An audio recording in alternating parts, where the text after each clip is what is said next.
One of the highlight scenes of Hands Through Face would be a scene with Cassandra's hands going through Mr. Paradox's face. You literally see every pore on his face.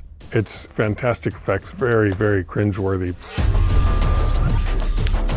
In our development process, we played with different skin thicknesses, and I liked it thinner because we actually want to start seeing the details of her like knuckles in his skin. There's definitely a skull in those heads, and she definitely works around it. And then when the fingers go over the eyeballs pop out, and it's great.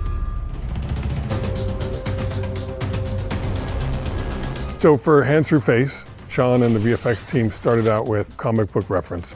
There's some key comic book frames that we really tried to match, where it goes straight up through here, and her fingers like to come out the nostrils and the eyeballs and the ears.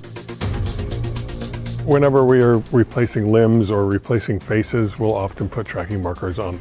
Emma's hand has to go somewhere, so we would just put it off to the side or this side or out of frame. Then we would do clean plates on the day to clean up the arm or the hand. And then in post, we would do a fully digital hand and arm, and then into a mostly digital Matthew McFadden face.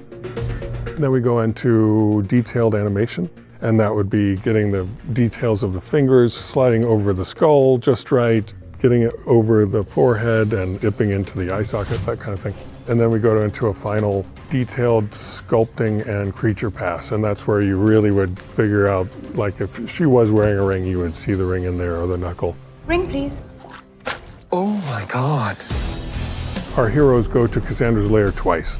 The first time they go, that's when Cassandra meets them all and when she puts her hands through Deadpool's face. The second time they go, we call it the assault, and it's the big battle near the end of the movie. That's when Wolvie gets his hands through face routine.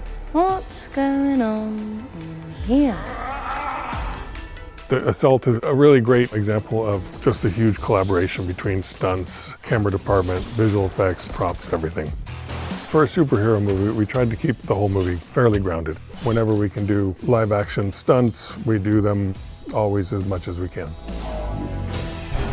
Emma's performance really nailed Cassandra. They just absolutely crushed it.